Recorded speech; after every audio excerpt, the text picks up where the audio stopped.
Hello and welcome to another episode of Talk Time with Max Contact. I'm your host, Sean McIver. Today, I'm delighted to be joined by Jayne Halton. Jayne is Group Database and Contact Center Manager at the Chapelhouse Motor Group. Jayne's been there for just over 10 years, almost 11 years. I'm looking forward to digging into the team there and understanding some of the challenges and successes that you've achieved over your time there. Rather than me doing all of the introduction and the details behind your work, I think it seems only fair for yourself to do that, Jayne. So would you like to give us a little bit of background about who you are and what you do? Yes, so as you've said, my name's Jayne. I work for our group. We are Chapelhouse Motor Company and we are based in the northwest of England. We do have 10 dealerships around the northwest. So I am based mainly in our call centre, but I also work for our group. So my particular role is quite multitasking. I am officially the database and contact centre manager, but I'm also the data protection officer, and I also do a lot of the group training. So my role is quite varied, but that gives me lots of great different aspects to be around the whole company and the business. And I learn a lot, and I'm involved in the after sales side of the business and the sales side of the business. I've been with Chapelhouse a long time, but I've always been in the motor trade my whole career. I started off in the motorcycle business before I came to the car business. So I worked with Yamaha for a number of years, learned a lot going through that. I found that the bike and the car is actually very different. Even though it's all motor trade, it is completely different. It's a completely different kind of customer. The bike trade is much more relaxed, where the car trade is much more shirts and ties and very professional. So that was a very big difference when I first joined the motor trade. But I've been doing this quite a long time now.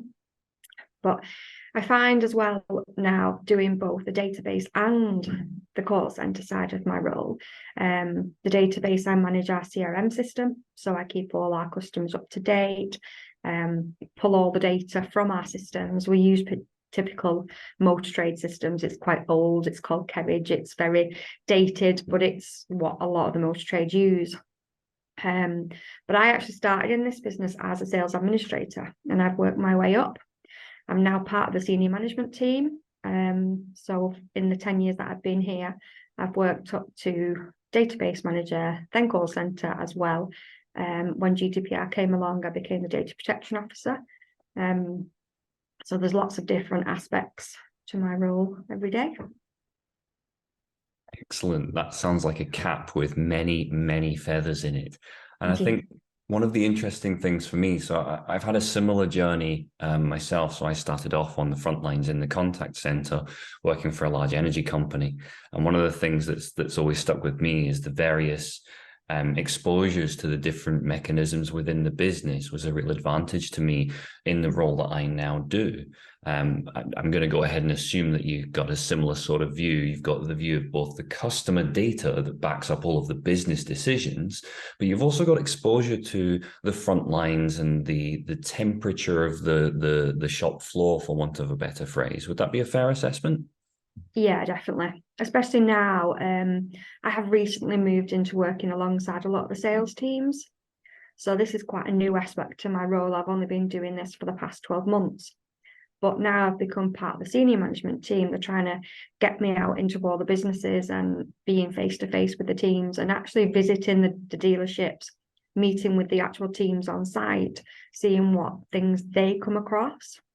That's made a big difference to my knowledge because I was very much after sales. So opening up the sales side of things as well has improved things so much. Like every day is different now, because I can use their little skills and their little tools, and then I can also use our after sales skills and tools and help them with to do improve on their techniques.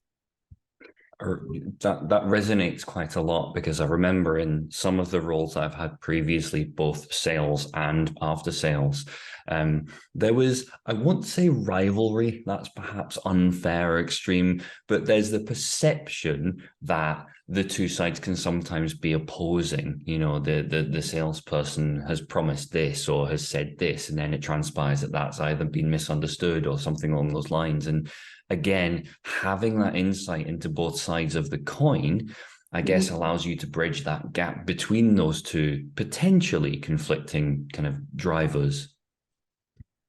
Yes, definitely. I mean, I'm also doing a lot of the training now with the sales teams. So when we get a new person that joins the business, I'll visit them on site, set them all up with all the usernames, and I'll actually do the training. So there's a lot of stuff that we've come across in the after sales department where a salesperson has overpromised. And then we're then dealing with the issue of that on the other side of it. So by doing that training, I can explain how that can have the knock-on impact.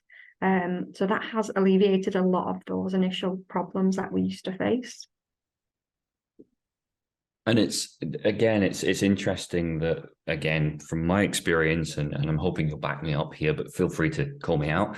But we talk a lot within the industry, within the contact center industry, about resilience and about well-being and so on and so forth. And I find it really interesting the degree of resilience that sales, particularly sales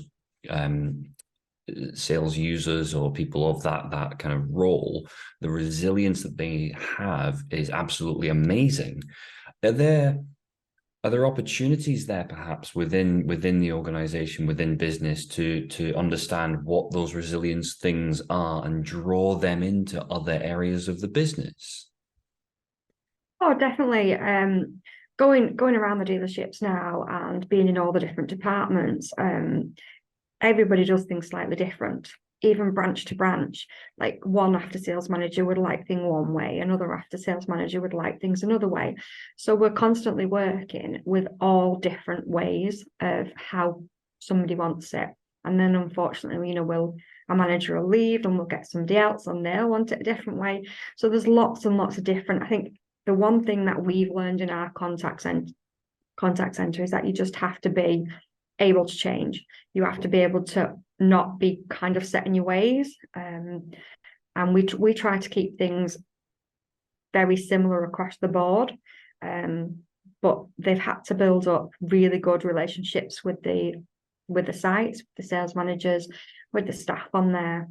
And what we also do as part of our business, because our contact center agents, they look after a specific site's data, they actually spend a day a month at that site.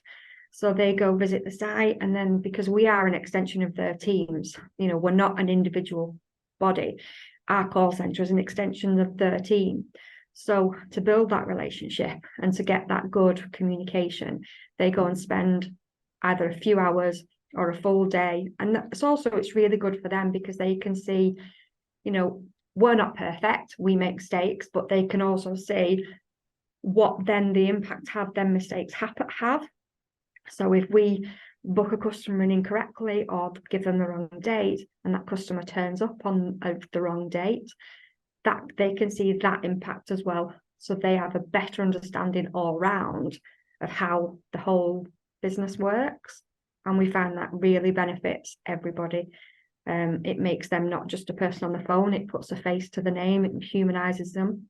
And also for them, that they know then who they're speaking to, who they're ringing up, and it just builds that relationship. And it's worked really, really well for us to keep that momentum and keep that communication levels going. Absolutely, and there's two critical aspects of that that really resonate, particularly for me. That you've framed it in a really interesting way there. And the first of those is clarity of communication and effective communication. These disparate groups with the same overall business goal, but perhaps differentiated micro goals, if you like. They've got their different objectives. So the effective communication that has to happen there is has got to be really significant, particularly when, you know, you've got those conflicting desires of, you know, particular individuals want something done in a particular way, which may not be the usual process, but you're trying to make sure that those are all managed. How do you go about establishing those open channels of really effective communication to build that culture? We always start off, if we get a new manager in the business, I will tend to often visit them, because I have to do that as part of the training anyway. But we will try and visit them. We will try and set up calls. We try and get the advisor into that dealership quite early on. We also have a rota where every single service manager has to visit us, and we do that because unless you're in the call centre, you don't know how it's going to work. So what they think is happening and what is happening is very, very different. So when we send out our figures every day, it might look like we've only done 10 calls for their dealership, but actually we've done 110 calls for them, but we've got 100 voicemails, and trying to get people to actually understand that. So what we always do is we'll get each service manager to come and spend a couple of hours with us, sit with their advisor, do a few calls with them. And also it helps my advisors build up that technical knowledge, because my advisors, they're not technically trained. They know a car, obviously, they know registration number and things like that, but there's certain aspects that we wouldn't have a clue. The customer rings up and asks for a certain thing, they've got a certain light on the dashboard. We don't always know what that light means. And instead of having to then try and put them through to the dealership when they're so busy, it gives us that little bit of knowledge. We can ask that service manager when they're on site, right, what does this mean? What does this mean? How do I help this customer? And it just builds their technical knowledge as well as the communication aspect and the chance to, you know, get to know that person on a personal level. I know we are very lucky in this because we're all based quite close together. Most of our dealerships are 30 miles apart. We are only a small group, so we're very, very lucky that we can do this. But I find it so beneficial, and just for them to come and sit and see what we do, and then they understand us. Then they understand where we're coming from when we're saying this is an issue, we need it sorting. They then understand the reason why that's an issue for us. So it is really beneficial. Yeah, I completely agree. I think it's really interesting that you've touched on that, establishing culture by bringing the different areas together. And it's something that's been touched on in previous conversations I've had, previous episodes, whereby the idea was to not only bring the customer to every aspect of the business, but to also bring every aspect of the business to each other, because then there's that shared objective, understanding of the role, and ensuring that everyone gets, you know, this is where I'm going, this is how I'm trying to get there. And I think that speaks volumes to establishing a really powerful culture, you know, establishing a community within the business. I understand that from research that I've read, that has a huge impact on things like retention as well. Have you seen that kind of play out from your side as well? Oh, definitely. I mean, it's not just customer retention as well. It's agent retention. We've been very lucky that we have agents that have been here a very long time. And that's because of the relationships that we build. And also, I think as well, my management skill is probably slightly different to a lot of people in a call center role.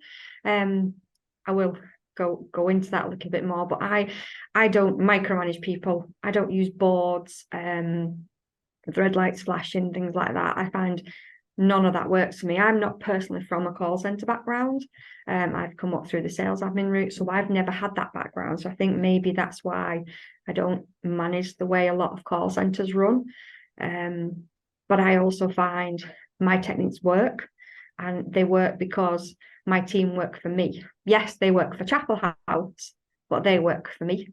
So I found that side of things really helps with keeping the staff. Like I say, all my staff have been with me quite a long time, but also building those relationships and supporting them with them relationships with the sites helps build the relationship with the site, and also helps build the customer retention. If we're going through the customers and they've had a specific issue with a specific site, we can then address that because we know that manager, we know how far they're willing to go.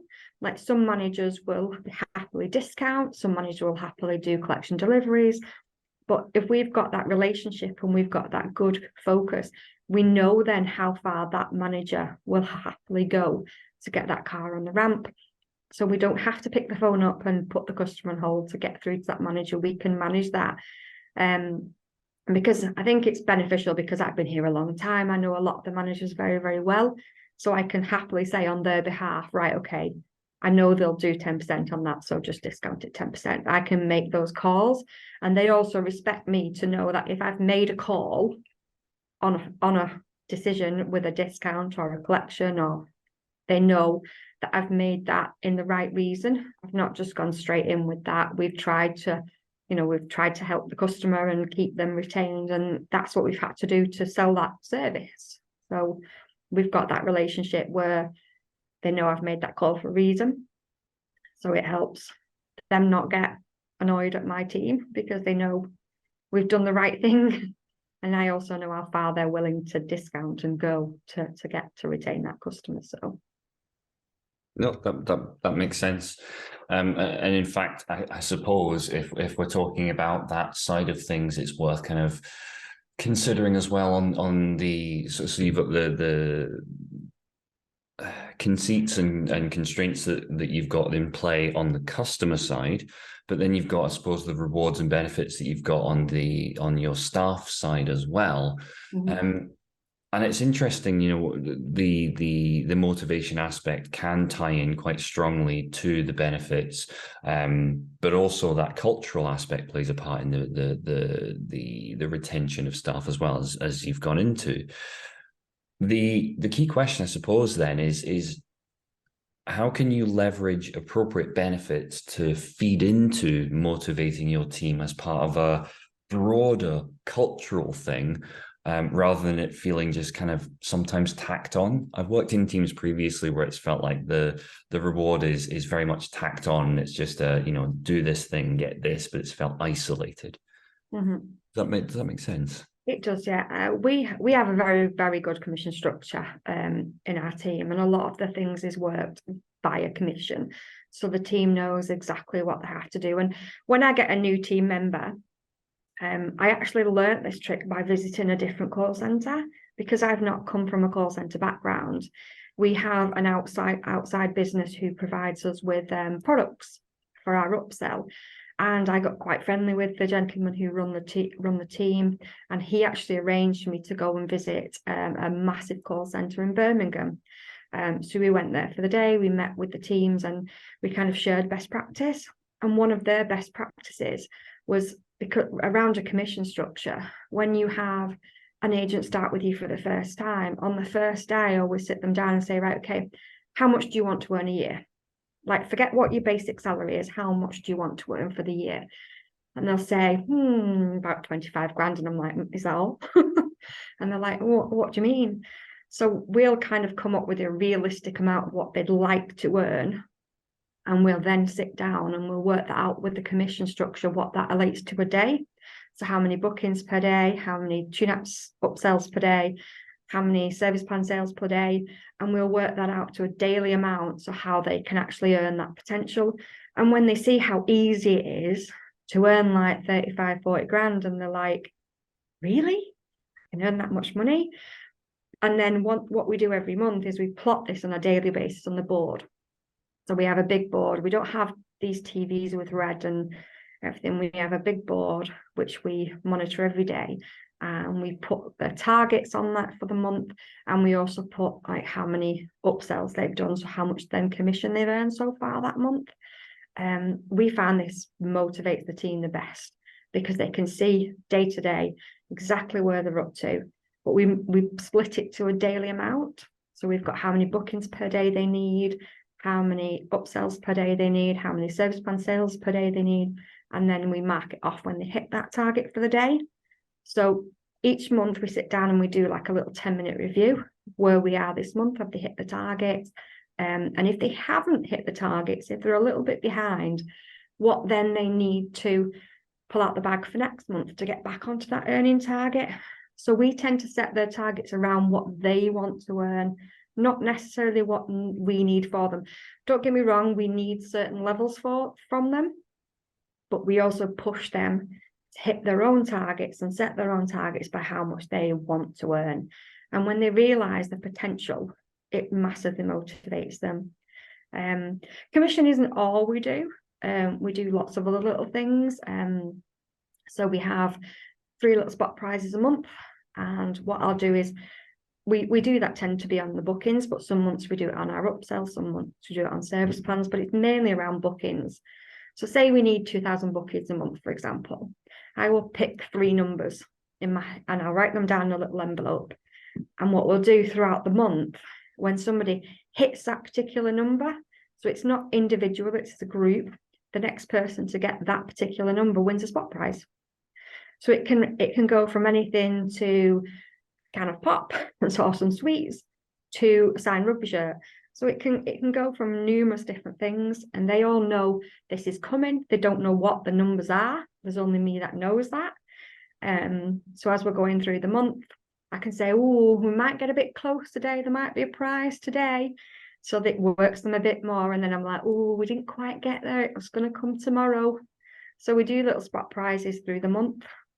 At Christmas, we do an advent challenge. We have a big sack, what we call Santa's sack, and we fill it with rubbish. We fill it with yo-yos and sweets and crisps, and for the girls we have nail polishes and lipsticks and just little bits of things. But whoever sells the most upsell that day gets to pick a prize, and the lads love the yo-yos. But it just keeps things really fun. And it keeps it motivated and it keeps it fresh. And that's the hardest thing with us. You know, working in a call centre, everybody knows you get numerous people. We're an outbound call centre, so we get numerous voicemails after voicemail after voicemail. And sometimes the mood can go a little bit low in the afternoon. So it's trying to keep that focus and keep them motivated, and having all these little prizes and different things just keeps them going. It's really interesting that you've mentioned that. It was one of the things that I wanted to bring up, particularly within a sales contact center or a support contact center, but you do see it across the industry, is you see these peaks and troughs of various levels of the business and throughout the course of the day, week, month, year, from overall performance of the business all the way down to an individual level. And I kind of think of it as like breathing. In the contact center, you take these breaths in and breaths out. And one of my questions that you just answered really nicely, I think, is how you encourage that continued drive when you do start to feel a little bit breathless. You know, I think that combination of that culture and the communication and that fun that you have to inject into it, all feeds into that, which I find really, really interesting. On that note, though, I'm just going to unpack one of the other questions that I had. Within a team, and I've seen this personally, so within a team, you always have, you know, your top flight team members who hit absolutely everything all the time. And then you've got those who somewhat struggle sometimes and other times do very, very well. How do you ensure a team mentality that's got a collective winner's mindset rather than it becoming down to an individual? I mean, we have individual targets and we also have a group target. And we do have one particular member of staff that absolutely smashes it out the ballpark every single month. They're earning a few grand commission every month, and that's noted on the board. And then we have other members of staff who are just not as experienced, not as good at the sales technique. But what I tend to do is I have our top sellers mentor a little bit. So we are quite a small team and we are all based in the one office. So we're quite lucky in that respect. They kind of listen out for little things on the calls, and we do little bits of mentoring sessions. Also what we do, so our managing director, every now and again will pop in and he'll sit us all in the boardroom and he'll play a few calls between the teams, and we'll have it as a little game. So we'll play some of the calls, and the little game is we have to all write down on a little pad, write 3 good points about that call and 3 bad points about the call. And when this first started, everybody was like, oh, no, don't let it be my call. Don't let it be my call. And it was very like, oh, I don't want to hear my voice. But now they actually find it really good, because they're like, oh, I did that really well. And oh, could have done that better. But it makes them think. And because the managing director is sat in front of them saying this, I mean, we're lucky because our managing director used to be the group after sales manager, and he's worked his way up the business. So we've got a very, very, very good relationship with him. So that's why he tends to come in and do this, because it's something he started when he joined the business. And like I say, when it first started, they really wasn't into it. But now it's become a real challenge, and they look forward to that session, and they look forward to pleasing him in a way. It's like, oh, I did that really well. But as well, it lets the other people know, because if you can listen to both sides of the call, then you can understand it a little bit better. And each one of my team do things very, very differently. We're not scripted, because I don't find that works very well for us personally. We're trying to build that rapport with each customer, and every customer is different. We have multi-franchises in our business as well. So some franchises, the customers are different categories to other franchises. So nothing, scription just doesn't work for us. But we'll find by playing these calls and making little notes about what was good about the call, what could have been better, what was slightly negative. People learn different ways of how others are dealing with things, and then that gives them the incentive and the knowledge to think, oh, I remember Adam said this, well, I'll say that. And it really works. And we do listen to the others, and we always, if somebody's particularly struggling, we always say communicate. Don't sit there and struggle. Put your hand up, shout one of us. We will always help you, because the senior members of the team will always help the newer members. We have quite a new girl with us who was actually in the sales department, wasn't happy there, didn't really like it, and has come and joined us in the call centre, and she's doing really, really well. But she does need that little bit of extra support because she's not done it. So some of the other guys are jumping on when they hear on the calls, they're just like, oh, that's it. So it's just that little bit of mentoring, really. We find that really works, and listening to calls as a group. That's again, that's been one of the themes that's come through from a few of the conversations that I've had over previous episodes. It's those call leveling sessions, essentially, where everybody actually just sits around and has a really open and honest conversation. It's fantastic to hear that the MD is actually involved in those conversations. I really like that, especially when it's someone who is, you know, like yourself, at that level within that kind of hierarchy of the business, and is showing an interest in the front line of the business as well. Which leads in actually to some really interesting concepts. And I suppose the contact center industry has gone through this huge transformation over the last 3 years, probably as a result of global events, shall we say. And we've kind of gone through remote working and hybrid working.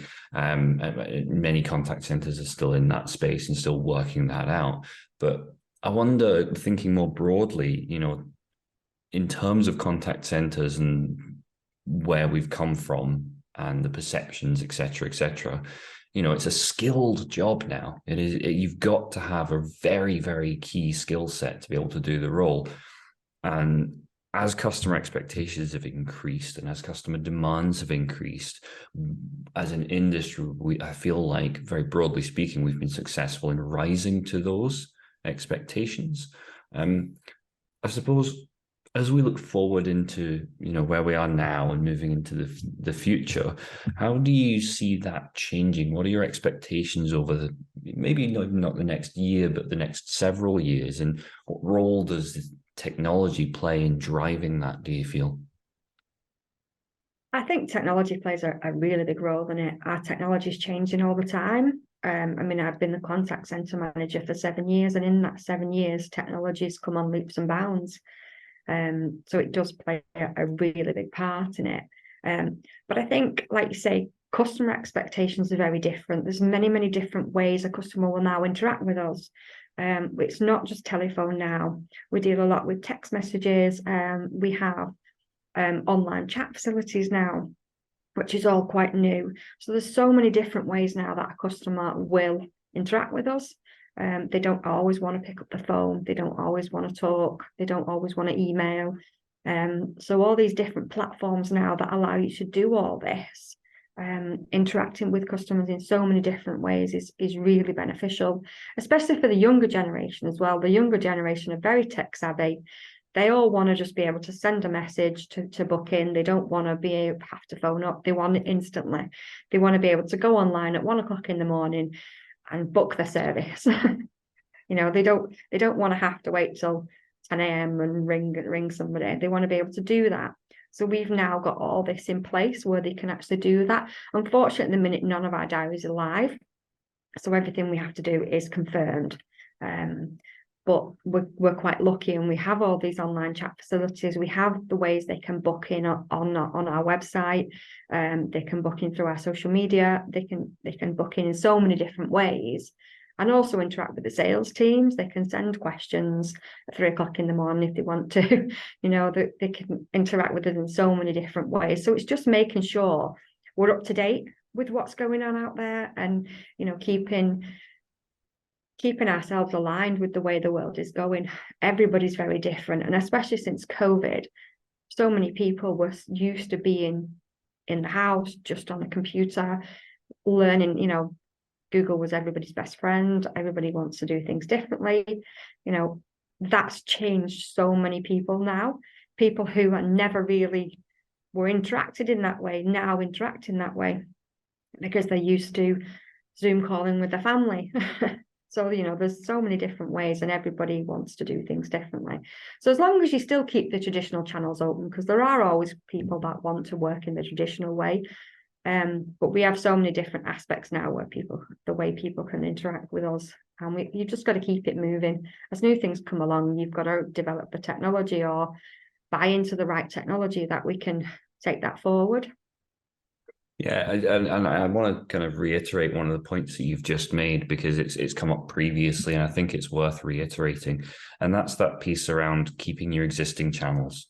Mm-hmm. I've had conversations with people whereby they've mentioned that they've been trying to get in touch with a company, and you go to their website and you cannot find their phone number.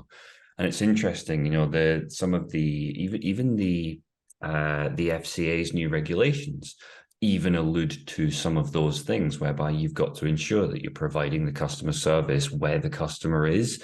It's not just about what's convenient. And I think that that's a really key point that you've touched on there, because there are customers who do want to be able to pick up a phone and talk to a human being and not have the barriers that some businesses can be kind of prone to putting up there.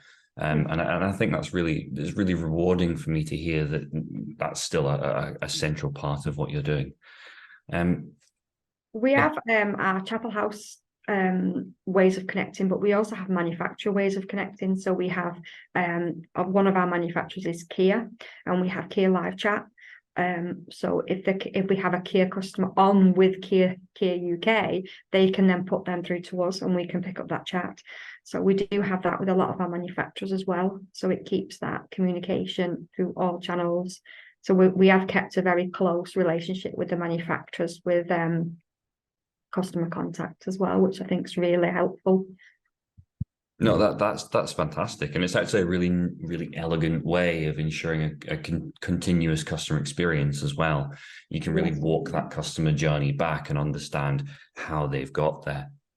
I want to cycle back just a little bit so we've talked a lot about the contact center, but you're also the database as well. You're in charge of the data side of things. So presumably, I'm going out on a limb here, presumably a lot of your insights come from the data that you have, and that drives a lot of the behavior that gets translated out onto, all areas of the business. A lot of the previous conversations that I've had have talked about knowing your data and how important it is to know your data. And we've talked about where to start with your data. And I just wondered if you wouldn't mind just kind of expanding a little bit on your approach to data and what your insights you gain from it, what you look for in your data. I think that'd be really valuable if that's okay. Yeah, no problem. So the database side, the main priority that I have is keeping our data clean. You've got to keep your data clean. You've got to make sure everything's up to date. If a customer requests to be removed, or if the customer's unfortunately passed on, you need to make sure you update that database. Now, we've got a few different databases in our business. We have our after sales database and we have our sales database, which is a completely different system. So it's making sure these two databases talk to each other, or everything updates. So I manage all that side of things. I also pull a lot of the reports for our systems, for our managers. So I pull a lot of data off the systems, and I pull all our data for marketing. So any events that we've got going on, we pull that live data from the system. So keeping that really clean is the most important thing that we do. But also for me, coming from the sales admin, your data is only as good as what you put into it. I can only get out what is put in. So it's making sure that that data is actually put in the system correctly. So we have numerous monthly reports that come out with regards admin errors and after sales errors that have to be actioned. So we know if they've put a date in incorrectly, if they've put a get details on the day instead of an email address or anything like that, we can clearly see that on a report. That gets sent out every single week, so it's got to be updated. So we've got to keep our data 100% clean at all times. And I think that why having that role along with the call center side of the role is obviously I'm pulling all the data for our service and MOTs are due, and manipulating that data into what we need it to be. So I know exactly what's gone into that, so I know what I can pull out of it. It's changed a lot over the years. There's so many better ways of reporting, so many better ways of managing the data and keeping it up to date. But I find knowing all aspects of the business now is really beneficial with the data, because if a salesperson's running a certain event and they want certain data, I know exactly what they need, what to get. I know how to clean that data so it's correct. I know how to make it GDPR so that they are actually contacting customers that are allowed to be contacted. So I am the only one that manages that for our whole business, and I'm the only one that pulls the data for our whole business. And the reason that is just me is because I know the ins and outs of it completely. I do have my supervisor who can help me out if I'm on holiday or annual leave, but it tends to fall to me. And I'm lucky because we're not a massive, great big group, so I'm able to do that. But I'm the only one who controls all that, just because I know exactly how everything's done, how everything is pulled, how the reports are set up, how the data's pulled out of it. So just keeping on top of it, really. Making sure it's all clean and Yeah. No pressure at all, as they say. No pressure at all. It's fine. No, I completely understand, and I really liked what you said about the importance of your data going in clean as it can be, and then very early on being able to identify which of that data needs to be reviewed and updated as necessary, or removed if the case is there. So I'm conscious of time, and I've got one more question for you before I think we need to wrap it up. This one's a bit of a fun one for you. So you started off as a sales administrator. You're now contact center manager. If you were to give your sales administrator days self one piece of advice, what would the piece of advice that contact center manager you would give to sales administrator you? Spelling mistakes in email addresses, make sure they're right. That would be my number one piece of advice, because this is something that is the bane of my life.